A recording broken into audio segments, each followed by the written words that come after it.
നമസ്കാരം. മലയാളി വാർത്തയിലേക്ക് സ്വാഗതം. 2.3 ദശലക്ഷത്തിലധികം ആളുകൾ അഭയം തേടിയ തെക്കൻ ഗാസയിൽ കര ആക്രമണം വ്യാപിക്കുന്നതിനെതിരെ ബൈഡൻ ഭരണകൂട ഉദ്യോഗസ്ഥരും സഹായ ഏജൻസികളും മുന്നറിയിപ്പ് നൽകി മണിക്കൂറുകൾക്ക് ശേഷം റാഫയെ ലക്ഷ്യമാക്കി ഇസ്രായേൽ ബോംബാക്രമണം.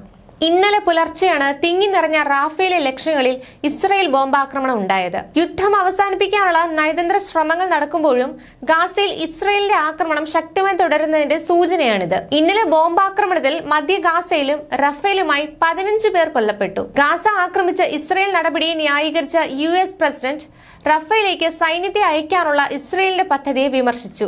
ഗാസയിൽ ടാങ്കുകൾ പ്രവേശിക്കുന്നത് പരിധി വിടുന്നതാണെന്നും സൂചിപ്പിച്ച ബൈഡൻ നിരപരാധികളുടെ ദുരിതം അവസാനിപ്പിക്കണമെന്നും പറഞ്ഞു. എന്നാൽ റഫ ആക്രമണം ഒഴിവാക്കില്ലെന്ന് ഇസ്രായേൽ വ്യക്തമാക്കി. റഫയിലെ ജനങ്ങളെ ഒഴിപ്പിക്കാനും ഹമാസ് സംഘങ്ങളെ ഇല്ലാതാക്കാനും സൈന്യത്തോട് ആവശ്യപ്പെട്ടതായി പ്രധാനമന്ത്രി ബെന്യാമിൻ നെതന്യാഹു പറഞ്ഞു. ഖാൻ യൂനീസിൽ നാസർ ആശുപത്രി പരിസരത്ത് 21 പേരെ ഇസ്രായേൽ സൈന്യം വെടിവെച്ചു കൊന്നു.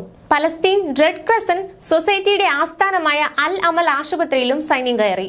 കഴിഞ്ഞ 19 ദിവസമായി ആശുപത്രി സൈന്യം വളഞ്ഞിരിക്കുകയായിരുന്നു. കഴിഞ്ഞ 24 മണിക്കൂറിനിടെ ഗാസയിൽ 107 പേരടക്കം ഇസ്രായേൽ ആക്രമണങ്ങളിൽ ഇതുവരെ 27,947 ഫലസ്തീൻകാർ കൊല്ലപ്പെട്ടു. 67,459 പേർക്ക് പരിക്കേറ്റു.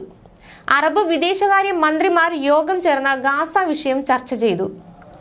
സൗദി വിദേശകാര്യമന്ത്രി ഫൈസൽ ബിൻ ഫർഹാൻ രാജകുമാരൻ വിളിച്ചു ചേർത്ത യോഗത്തിൽ ഖത്തർ, ഈജിപ്ത്, ജോർദാൻ, UAE എന്നീ രാജ്യങ്ങളുടെ മന്ത്രിമാരാണ് പങ്കെടുത്തത്. പലസ്തീൻ പ്രതിനിധിയും പങ്കെടുത്തു. അതിനിടെ ഗാസ വെടിനിർത്തൽ ചർച്ചകൾക്കായി എത്തിയ US വിദേശകാര്യ സെക്രട്ടറി ആന്റണി ബ്ലിങ്കന്റെ ദൗത്യവും പരാജയപ്പെട്ടു. യുദ്ധത്തിൽ നിന്ന് പിറകോട്ടില്ലെന്ന നെതന്യാഹുവിന്റെ നിലപാടിനിടയിലും ഗാസയിൽ ദീർഘകാല വെടിനിർത്തൽ ചർച്ച തുടരുമെന്ന് അമേരിക്കയും മധ്യസ്ഥ രാജ്യങ്ങളും അറിയിച്ചു. റഫയ്ക്ക് നേരെയുള്ള ഇസ്രായേൽ കരയാക്രമണം വൻ മാനുഷിക ദുരന്തത്തിലേക്ക് നയിക്കുമെന്ന് UN മുന്നറിയിപ്പ് നൽകിയിട്ടുണ്ട്.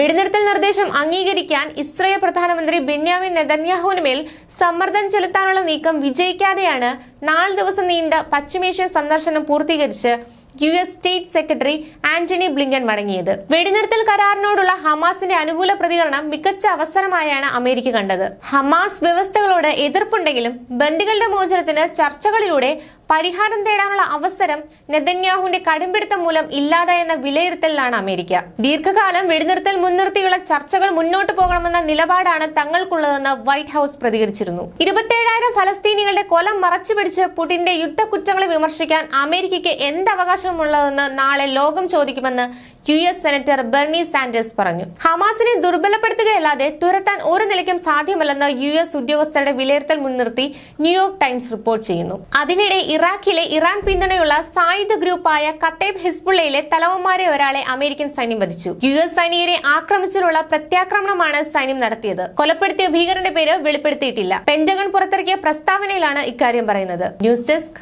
മലയാളി വാർത്ത.